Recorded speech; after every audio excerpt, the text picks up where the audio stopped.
24 de dezembro de 2024.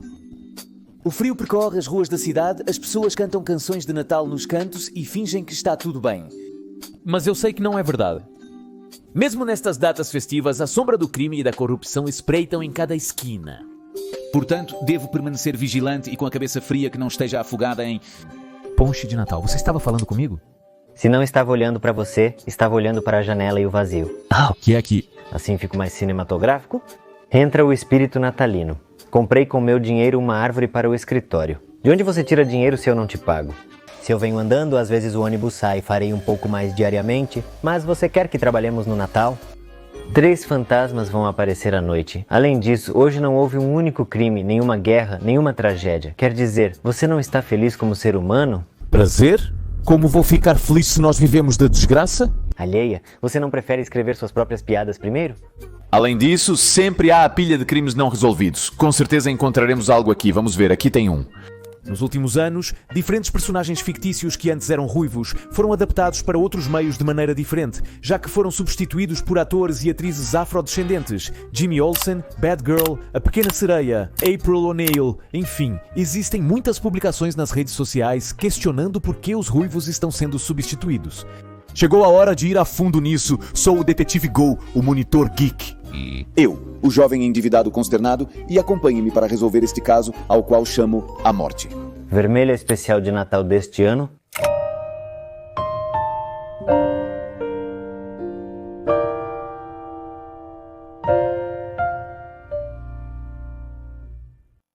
Hoje em dia, é comum na internet brincar que Hollywood odeia os ruivos, pois muitos estão sendo substituídos em diferentes produções. Mas você já se perguntou por que havia tantos ruivos inicialmente? Sim. Pense nisso, os ruivos são um pouco comuns em todo o mundo. Estima-se que apenas 2 a 4% da população dos Estados Unidos são ruivos. Isso porque a cor do cabelo deles é o resultado de uma mutação recessiva no gene MC My Chemical Romance. Quero dizer que para alguém nascer ruivo, deve herdar 2 cópias deste gene, uma do pai e uma da mãe. A pergunta que devemos fazer é: esse percentual de ruivos na população coincide mais ou menos com a quantidade de ruivos que havia nos quadrinhos? Façamos um pequeno experimento informal para verificar isso. Mesmo sendo Natal, não se preocupe. Pedi ao jovem consternado para analisar por horas dezenas de quadrinhos dos anos 30 aos 50, época em que muitos desses personagens foram criados para que ele pudesse contar o número de personagens e encontrar a porcentagem de ruivos. Foi difícil, mas conseguimos, jovem consternado. Conseguimos. Soa como muitas pessoas, detetive, você está certo. Eu consegui. Vamos dar uma olhada nos resultados. De acordo com os dados que obtivemos, os ruivos representavam cerca de 15% dos personagens de quadrinhos da época, um número elevado considerando que eles são apenas 2 a 4% da população dos Estados Unidos da América. Já os afrodescendentes, que eram 10% da população, raramente apareciam nos quadrinhos. De fato, na maioria dos quadrinhos que revisei não havia nenhum. Então a pergunta não é apenas porque havia tantos ruivos, mas também porque havia tão poucos afrodescendentes. Vamos responder primeiro sobre os ruivos. Nos quadrinhos dos anos 30 aos 50, o desenho era muito simples. Em muitos painéis nem sequer havia um fundo e o design dos personagens era muito simples. Por quê? Bem, lembre-se que eram outros tempos e o trabalho de desenhista também era diferente. Como um produto econômico para crianças, as empresas não se importavam muito com a qualidade do material. Assim, um único desenhista costumava ilustrar várias páginas. Para dar um exemplo, Jack Kirby fazia entre 3 e 6 páginas por dia, um ritmo de trabalho que não é exigido atualmente. Mas por isso mesmo geralmente eram peças mais simples. Claro que Jack Kirby, como o rei que era, também conseguia entregar joias como esta, mesmo nessas condições precárias. Piores do que as do jovem consternado, não sei por que ele está reclamando. Os desenhistas daquela época trabalhavam intensamente. É por isso que muitos personagens se pareciam fisicamente e a maneira mais simples de diferenciá-los era através das roupas e, acima de tudo, da cor do cabelo. Se pensarmos que não há muitas cores de cabelo, entendemos por que havia tantos ruivos nos quadrinhos. Porque éramos a forma mais fácil de simular diversidade nesses mundos de ficção. Sim, fictício com o meu salário. Como você disse, e que belo traje, detetive. Obrigado por notar. Ei! Se o objetivo era destacar os personagens, por que havia tão poucos afrodescendentes nos quadrinhos antigos? Como eu disse, o mundo era um lugar muito diferente. Pensamos que discriminação e racismo são temas de séculos passados. No entanto, quando Superman e Batman foram criados no final dos anos 30, a segregação racial em escolas e espaços públicos ainda era permitida pelo governo. Naquela época, por exemplo, era normal que existissem banheiros separados para brancos e negros. Além disso, negavam-lhes serviço em restaurantes, proibiam-lhes de alugar casas e não podiam frequentar as mesmas escolas ou sentar-se em certos lugares. Naquela época era comum que esses cidadãos fossem considerados inferiores. Portanto, criar um personagem afrodescendente naquela época teria sido um ato extremamente político. Não seria mais um personagem. Eram temas que os escritores e desenhistas preferiam evitar. Não foi até quase 30 anos depois, em 1964, que a discriminação baseada em raça e cor foi proibida em espaços públicos e de trabalho. E para essas datas, já existiam personagens como os Quatro Fantásticos, Homem-Aranha ou Hulk. Pense que provavelmente seus avós tiveram que viver neste mundo. O que nos diz que não é tão distante quanto pensamos. Mas era proibido colocar afrodescendentes nos... Não de maneira direta. Acontece que naquela época, tanto no cinema quanto na televisão e nos quadrinhos, eram regulados por certos códigos como o Hays ou o Comic Code, que censuravam certos temas relacionados a sexo, corrupção no governo ou violência. Esses códigos não diziam explicitamente que era proibido apresentar pessoas afro-americanas. Mas havia uma cláusula que funcionava muito bem aqui, pois mencionava que as histórias deveriam manter o bom gosto e a moral. O que é bom gosto e o que é moral? É de bom gosto dar salário, é um pouco ambíguo, mas há uma boa história para ilustrar o assunto. Este é um dos quadrinhos mais transgressores da história, censurado por muito tempo. Um astronauta terrestre, Tarleton, visita o distante planeta Cibrínia para verificar se este mundo está apto a se juntar à República Galáctica. Tarleton é recebido por robôs laranjas que lhe mostram seu mundo tecnologicamente avançado e sofisticado. Porém, Tarleton sabia que neste planeta havia robôs laranjas e azuis, então questionou sobre isso. O guia laranja disse que os azuis viviam em outra parte do planeta, mas que o levaria com prazer, e durante o passeio, Tarleton pôde confirmar que os laranjas viviam com mais privilégios e discriminavam os azuis, apesar de serem construídos exatamente da mesma maneira, exceto pela cor do metal. No final, Tarleton determinou que, apesar de sua tecnologia, a sociedade de Cibrínia ainda não havia evoluído o suficiente para se juntar à República Galáctica. No último painel, Tarleton tira seu capacete revelando que ele é um homem afrodescendente e vemos seu suor brilhando em sua pele como as estrelas no espaço. Considere que este quadrinho foi escrito em 1958, quando a segregação racial ainda era legal nos Estados Unidos da América. Embora não houvesse uma lei explícita proibindo a publicação deste quadrinho, um juiz do Código dos Quadrinhos considerou a história imoral e exigiu que a empresa mudasse a cor da pele de Tarleton.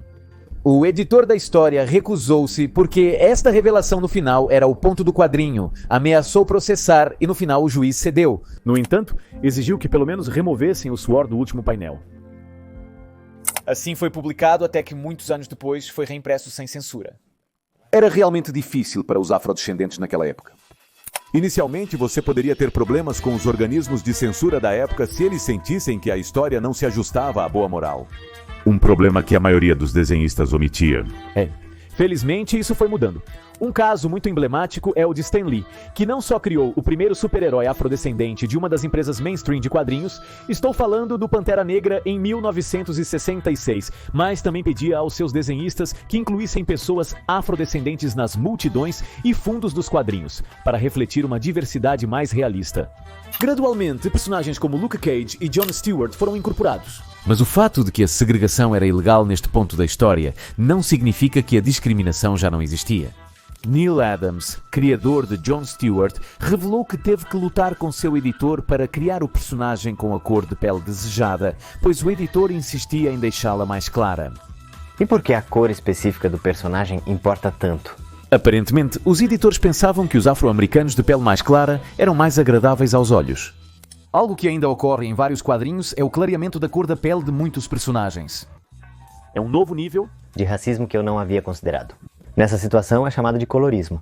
Já que estamos inventando palavras, você conhece a do aguinaldismo? Discriminação contra aqueles que não recebem o 13º? Melhor mudarmos de assunto. O ponto é que os quadrinhos sempre precisaram de diversidade. Para começar, para que os personagens não se pareçam tanto, Mas também para dar essa ilusão do mundo real.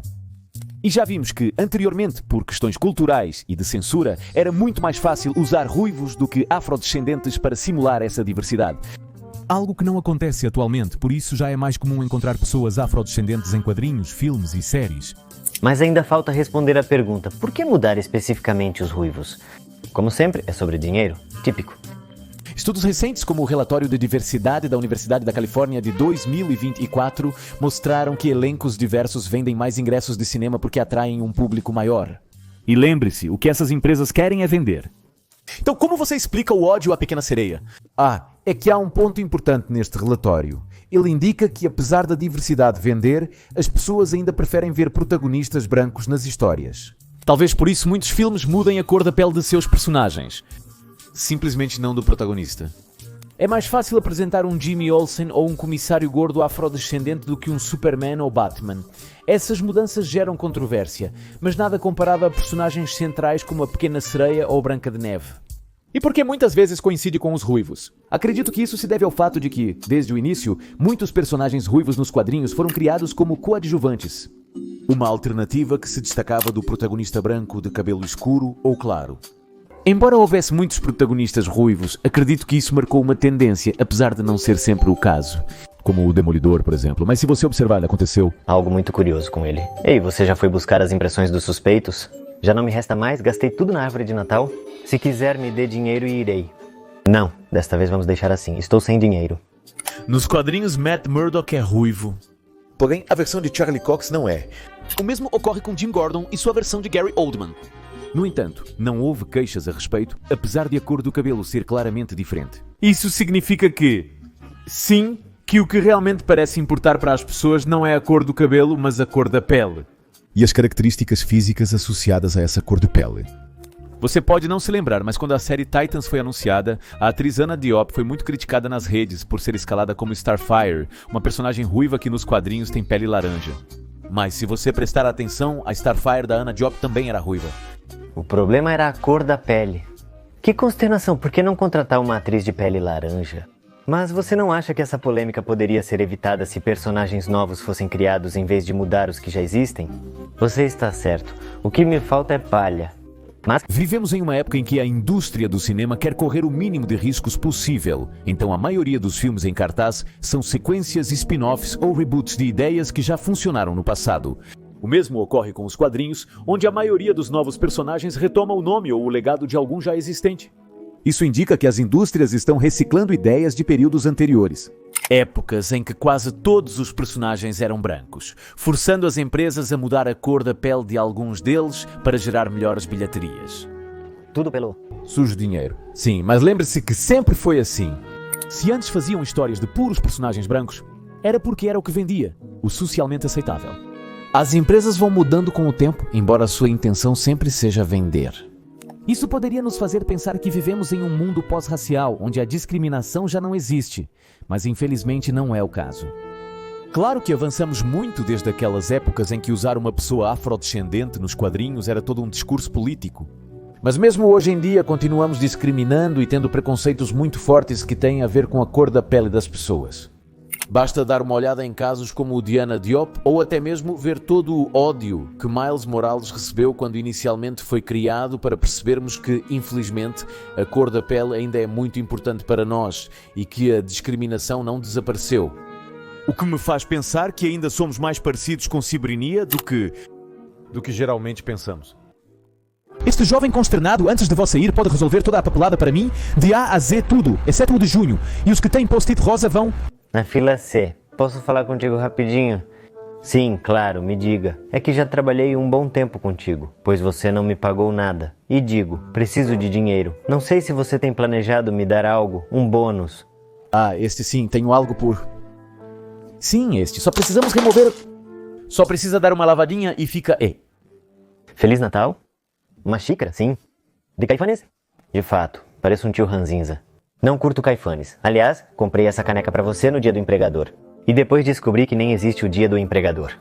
Bem, as tradições começam de algum lugar. Eu pensei que, sabe, isso já não está funcionando. Eu já vou embora. Jovem? Consternado, espera. Sim. Havia um cigarro na xícara. É meu. Você me devolve? Sim, é. Ele ficou bravo comigo? O que eu quero para o Natal?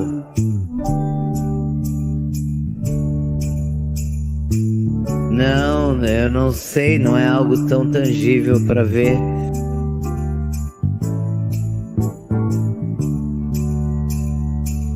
Benefícios trabalhistas seriam bem-vindos. O que será que meu coração está pedindo agora? O que me fez ficar? Por que se sente tão mal afastado?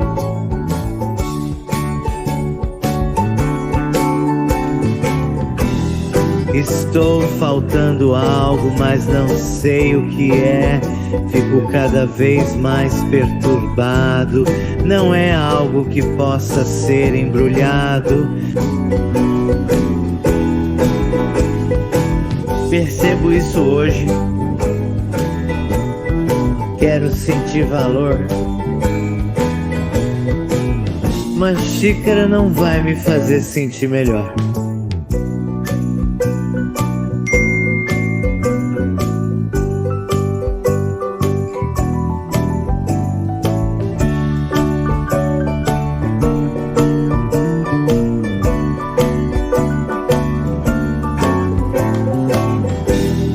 Decidi ouvir a parte que me faz ficar. Voltarei pra minha casa. Eu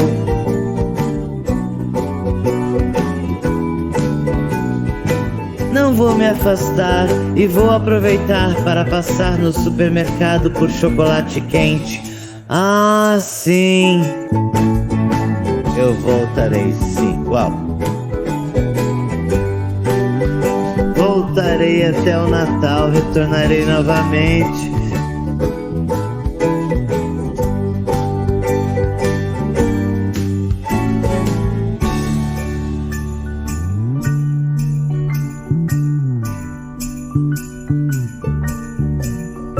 Eu voltarei.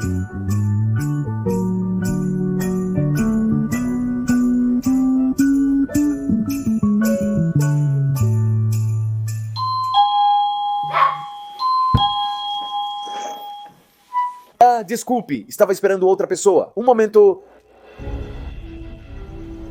Eu te conheço, você é você o que faz aqui? Você não pode se meter, ouça. Sempre foi você, não é?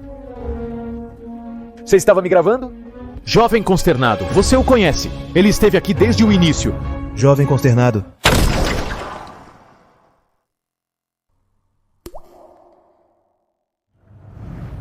Detetive.